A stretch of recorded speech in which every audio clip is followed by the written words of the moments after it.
ସମସ୍ତଙ୍କୁ ସ୍ୱାଗତ ଶିକ୍ଷା 24/7 ଓଡ଼ିଆ ଏଜୁକେସନ ଚ୍ୟାନେଲକୁ। ଆଜି ଡିସ୍କସ୍ କରିବା 4 ଜୁଲାଇ 2025ର important current affairs.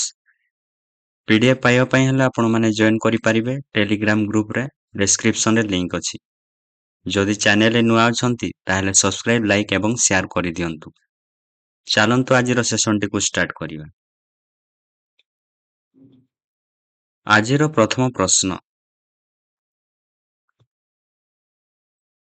Who has launched the Rail One app recently? ସମ୍ପ୍ରତି କିଏ ରେଲ୍ ୱାନ୍ ଆପ୍ ଲଞ୍ଚ କରିଛନ୍ତି?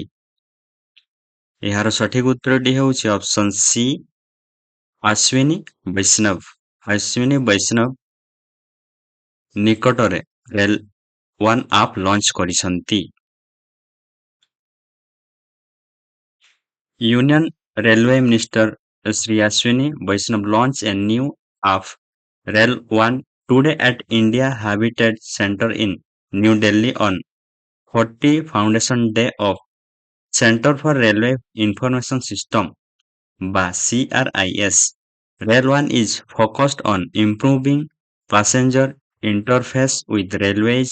Reserved ticket will continue to be offered on IRCTC. ବର୍ତ୍ତମାନ ୟୁନିୟନ ରେଲୱେ ମିନିଷ୍ଟର କିଏ ଅଛନ୍ତି? ଶ୍ରୀ ଅଶ୍ୱିନୀ ବୈଷ୍ଣବ। କଣ ଲଞ୍ଚ କରିଛନ୍ତି? ରେଲ୍ ୱାନ୍ ଆପ୍ ଲଞ୍ଚ କରିଛନ୍ତି। କେଉଁଠାରେ?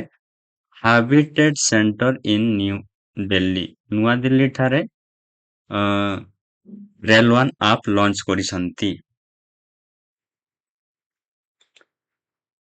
ଡିଜିଟାଲ ଇଣ୍ଡିଆ ପ୍ରୋଗ୍ରାମ କି ସ୍ଲୋଗାନ ରହିଛି? Power of empower. Ministry of electronics and information technology. ବର୍ତ୍ତମାନ ଦେଖିବା ରିସେଣ୍ଟଲି ଆପ୍ ଏବଂ ପୋର୍ଟାଲ ଲଞ୍ଚ ହେଇଥିବା କେଉଁ କେଉଁ ରାଜ୍ୟରେ ଲଞ୍ଚ ହେଇଛି? ଭୂ ଭାରତୀ ପୋର୍ଟାଲ ତେଲେଙ୍ଗାନା ରାଜ୍ୟରେ ଲଞ୍ଚ ହୋଇଥିଲା। ରାଷ୍ଟ୍ରପ୍ରଭା ମୋବାଇଲ ଆପ୍, ଏହା କେଉଁ ଅଣ୍ଡରରେ ଆସୁଛି? ମିନିଷ୍ଟ୍ରି ଅଫ୍ ଡିଫେନ୍ସ ଅଣ୍ଡରରେ ଆସୁଛି। Flood watch India 2.0 app, union ministry of Jal ଶକ୍ତି।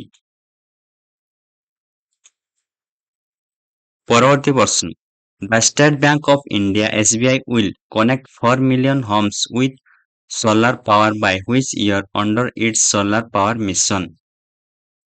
ଭାରତୀୟ ଷ୍ଟେଟ ବ୍ୟାଙ୍କ SBI ତାର ସୌରଶକ୍ତି ମିଶନ ଅଧୀନରେ କେଉଁ ବର୍ଷ ସୁଦ୍ଧା 4 ନିୟୁତ ଘରକୁ ସୌରଶକ୍ତି ସହିତ ସଂଯୋଗ କରିବ? ଏହାର ସଠିକ ଉତ୍ତରଟି ହେଉଛି ଅପସନ ଏ, 2027 ସୁଦ୍ଧା SBI ସୌରଶକ୍ତି ମିଶନ ଅଧୀନରେ 4 ନିୟୁତ ଘରକୁ ସୌରଶକ୍ତି ସହିତ ସଂଯୋଗ କରିବ।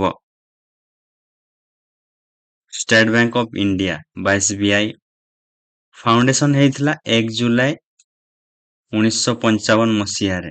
ହେଡକ୍ୱାର୍ଟର ରହିଛି ମୁମ୍ବାଇ, ମହାରାଷ୍ଟ୍ର। ଟାଇପ ରହିଛି public sector bank. Current chairman କିଏ ଅଛନ୍ତି 2025ର? CS ସେଠୀ SBI ର ଚେୟାରମ୍ୟାନ ଅଛନ୍ତି। ବର୍ତ୍ତମାନ ଦେଖିବା ପରବର୍ତ୍ତୀ ପ୍ରଶ୍ନ, What is the name of the indigenous stealth frigate that has been handed over to the Indian Navy recently? ସମ୍ପ୍ରତି ଭାରତୀୟ ନୌସେନାକୁ ହସ୍ତାନ୍ତର କରାଯାଇଥିବା ସ୍ୱଦେଶୀ ଷ୍ଟେଲ୍ଥ ଫ୍ରିଗେଟର ନାମ କଣ? ଏହାର ସଠିକ ଉତ୍ତରଟି ହେଉଛି option B, INS Udayagiri.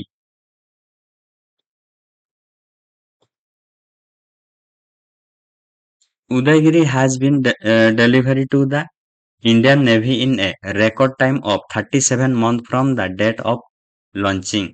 The delivery of Udayagiri showcases the nation's ship design, ship construction and engineering process unveiled by a strong industrial ecosystem supported by over 200 micro, small and medium enterprises.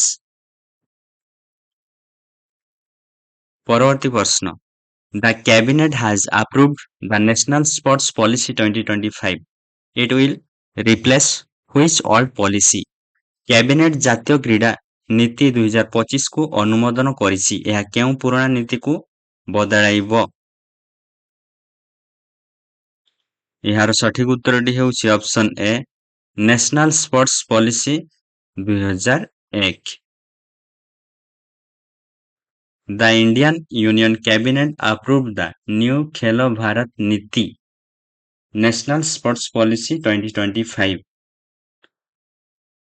The new policy will replace the existing National Sports Policy 2001 and lays down a roadmap for India's 2036 Olympics. Cabinet approves National Sports Policy 2025. Date of approve ରହିଛି 1 July 2025 ରେ। The policy will replace the National Sports Policy 2001. ପରବର୍ତ୍ତୀ ପ୍ରଶ୍ନ ମୁଖ୍ୟମନ୍ତ୍ରୀ ପ୍ରତିଜ୍ଞା योजना has been launched in which state? ମୁଖ୍ୟମନ୍ତ୍ରୀଙ୍କ ପ୍ରତିଜ୍ଞା ଯୋଜନା କେଉଁ ରାଜ୍ୟରେ ଆରମ୍ଭ ହୋଇଛି? ଏହାର ସଠିକ ଉତ୍ତରଟି ହେଉଛି ଅପସନ୍ ଡି ବିହାର ରାଜ୍ୟରେ ମୁଖ୍ୟମନ୍ତ୍ରୀଙ୍କ ପ୍ରତିଜ୍ଞା ଯୋଜନା ଆରମ୍ଭ ହୋଇଛି। The Bihar cabinet has announced the launch of Mukhyamantri Pratigya Yojana and Mukhyamantri Kalakar Pension Yojana on July 1, 2025ରେ launch କରାଯାଇଥିଲା। ମୁଖ୍ୟମନ୍ତ୍ରୀ ପ୍ରତିଜ୍ଞା ଯୋଜନା ଏବଂ ମୁଖ୍ୟମନ୍ତ୍ରୀ କଲାକାର ପେନସନ ଯୋଜନା ଲଞ୍ଚ କରାଯାଇଛି। କେଉଁ ରାଜ୍ୟ ଲଞ୍ଚ କରିଛି? ବିହାର ରାଜ୍ୟ। Chief minister pledge scheme CM ପ୍ରତିଜ୍ଞା ଷ୍ଟାର୍ଟ ହେଇଥିଲା 1 July 2025। Department of labour resources government of Bihar.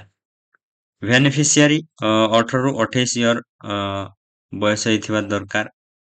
Objective କଣ ରହିଛି? To prepare youth for employment through internship practical experience and skill development. ବର୍ତ୍ତମାନ ଦେଖିବା ମେଜର ସ୍କିମ୍ ବିଭିନ୍ନ ରାଜ୍ୟର major scheme. Jyoti Yojana government of Kerala. Jyoti Yojana government of Kerala launch କରିଥିଲା। One nation one heartbeat campaign minister of culture. Indira solar Giri Jal Vikasam ଯୋଜନା କେଉଁ ରାଜ୍ୟ ଲଞ୍ଚ କରିଥିଲା? ତେଲେଙ୍ଗାନା ରାଜ୍ୟ ଲଞ୍ଚ କରିଥିଲା।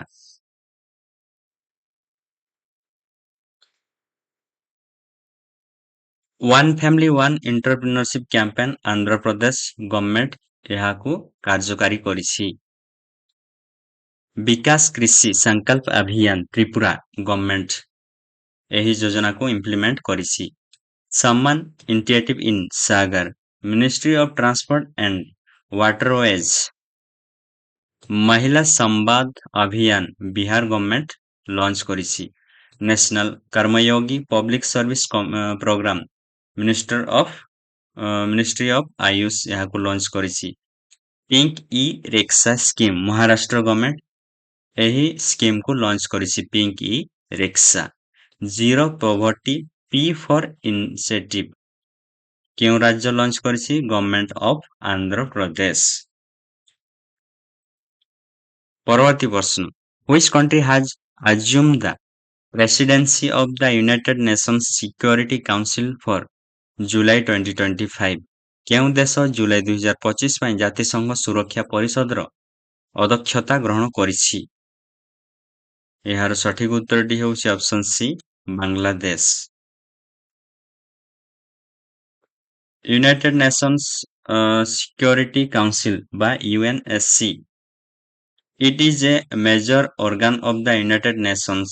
The objective is to maintain global peace and security. Headquarter ରହିଛି ନ୍ୟୁୟର୍କ USA. ଟୋଟାଲ ମେମ୍ବର କେତେ ଅଛନ୍ତି? 15। 5ଟି ପରମାନେଣ୍ଟ ଏବଂ 10ଟି ଟେମ୍ପୋରାରୀ ମେମ୍ବର ରହିଛନ୍ତି ୟୁନାଇଟେଡ୍ ନେସନ୍ସ ସିକ୍ୟୁରିଟି କାଉନସିଲରେ। ପରମାନେଣ୍ଟ ମେମ୍ବର କେଉଁ କେଉଁ ଦେଶ ରହିଛି? US, Russia, China, France, UK. Temporary membership 10 ଜଣ ରହିଛନ୍ତି। Every year 5 new members are elected for a term of 2 years. ପରବର୍ତ୍ତୀ ପ୍ରଶ୍ନ, who has become the youngest climber to climb Mount Elbrus? Elbrus ପର୍ବତ ଚଢିବାରେ କିଏ ସବୁଠାରୁ କମ୍ ବୟସ୍କ ପର୍ବତାରୋହୀ ହୋଇଛନ୍ତି? ଏହାର ସଠିକ ଉତ୍ତରଟି ହେଉଛି option C, Tejveer Singh. About Tejveer Singh, age ହେଉଛି 6 ବର୍ଷ 9 ମାସ 4 ଦିନ, ଲୋକେସନ ରହିଛି ରୋପାର ପଞ୍ଜାବର। Achievement becomes world's youngest climber to climb Mount Elbrus. পরবর্তী প্রশ্ন, in which country has the hijab been banned recently? সম্প্রতি କେଉଁ ଦେଶରେ ହିଜାବ ଉପରେ ନିଷେଧ କରାଯାଇଛି? ଏହାର ସଠିକ ଉତ୍ତରଟି ହେଉଛି option D, Kazakhstan. About Kazakhstan, capital ରହିଛି ଆସ୍ତାନା, ପ୍ରେସିଡେଣ୍ଟ ଖାଜିଏମ ଜମରାଦ ଟୋକାୟେଭ। ଇଣ୍ଡିପେଣ୍ଡେନ୍ସ ହେଇଥିଲା 16 ଡିସେମ୍ବର 1991 ମସିହାରେ। କେଉଁଠାରୁ ଇଣ୍ଡିପେଣ୍ଡେନ୍ସ ପାଇଥିଲା? ସୋଭିଏତ ୟୁନିୟନରୁ।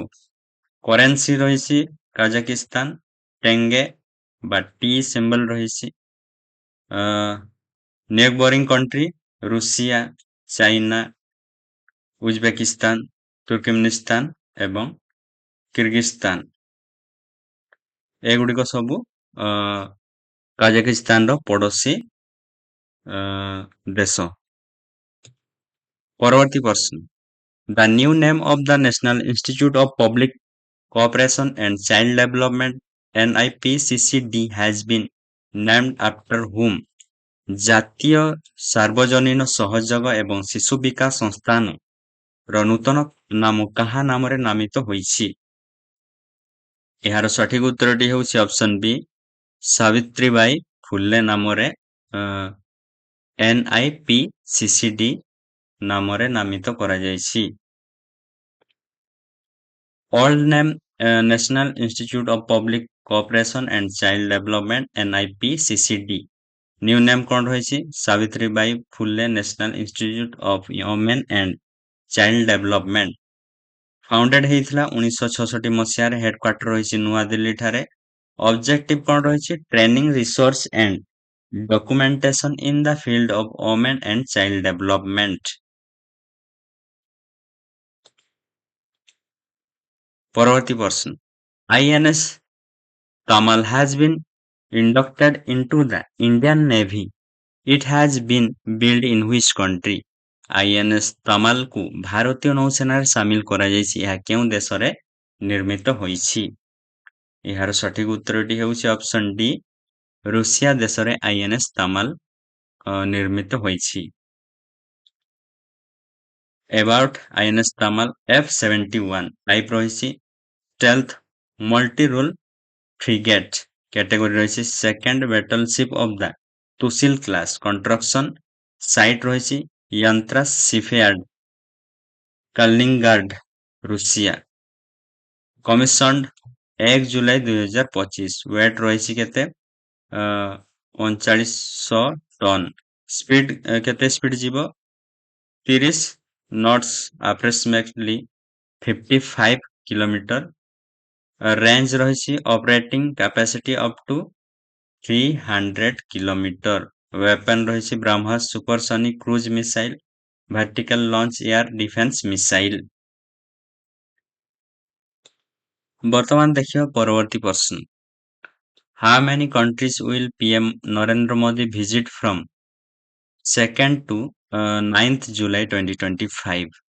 ପ୍ରଧାନମନ୍ତ୍ରୀ ନରେନ୍ଦ୍ର ମୋଦି 2ରୁ 9 ଜୁଲାଇ 2025 ପର୍ଯ୍ୟନ୍ତ କେତେ ଦେଶ ଗସ୍ତ କରିବେ? ଏହାର ସଠିକ ଉତ୍ତରଟି ହେଉଛି ଅପସନ ଏ, 5ଟି ଦେଶ ଗସ୍ତ କରିବେ। PM Narendra Modi visit to 5 countries। Time ରହିଛି 2nd ଟୁ 2 ଜୁଲାଇରୁ 9 ଜୁଲାଇ ପର୍ଯ୍ୟନ୍ତ ଭିଜିଟ୍ କରିବେ କେତେ? 5ଟି କଣ୍ଟ୍ରିକୁ। କେଉଁ କେଉଁ କଣ୍ଟ୍ରି ରହିଛି ଏଠି? Ghana, Trinidad, Tobago, Argentina, Brazil, Namibia. Main objective କଣ ରହିଛି? strengthening bilateral cooperation. During his visit to Brazil, PM Modi will attend the BRICS Summit 2025.